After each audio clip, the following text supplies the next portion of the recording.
বিয়ে বাড়ির নেমন্তন্ন পাচ্ছ না, মনে খুব দুঃখ? একদম দুঃখ করো না। আজ তোমাদের সাথে শেয়ার করব অনুষ্ঠান বাড়ির মতো ছ্যাঁচড়া। পুঁইশাক না হলে তো ছ্যাঁচড়া হবে না, তা পুঁইশাকটা ভালো করে কেটে ধুয়ে রাখলাম। ফ্রিজে দেখি দুটো শুটকো মতো বেগুন পড়ে আছে, বেগুনগুলো কেটে নিলাম। কুমড়োগুলো বড় বড় করে টুকরো করে নিলাম, কিছু আলুও কেটে নিলাম।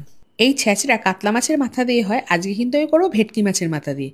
একটা কথা বলে দিই, ছ্যাঁচড়া করতে গেলে মাছের তেল লাগে, তো আমার কাছে ছিল না, আমি দিইনি। একটা স্পেশাল ভাজা মশলা বানিয়ে নেবো, তার জন্য জিরে, মেথি, মৌরি, পোস্ত, লবঙ্গ, এলাচ আর গোটা ধনে শুকনো খোলায় ভেজে গুঁড়ো করে নেবো। মাথা ভাজা তেলের মধ্যে 5 ফোড়ন, শুকনো লঙ্কা, তেজপাতা ফোড়ন দিয়ে স্লাইস করা পেঁয়াজগুলো একটু ভেজে নিয়ে দিয়ে দেবো আলু, কুমড়ো আর পুঁইশাকের ডাঁটাগুলো।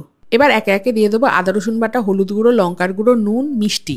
সবকিছু দিয়ে কষিয়ে নেওয়ার পর দিয়ে দেবো ভেজে রাখা গুঁড়ো মশলাটা। গুঁড়ো মশলা দিয়ে কিছুক্ষণ রান্না করার পর ভেজে রাখা মাথা, শুকনো বেগুনটা আর কেটে রাখা পুঁইশাকটা দিয়ে ভালো করে মজতে দেবো। সবকিছু সেদ্ধ হয়ে আসলে ওপর থেকে ময়দা আর আবার ভাজা মশলাটা ছড়িয়ে গ্যাস বন্ধ করে দিলেই তৈরি হয়ে যাবে অনুষ্ঠান বাড়ির মতো ছ্যাঁচড়া।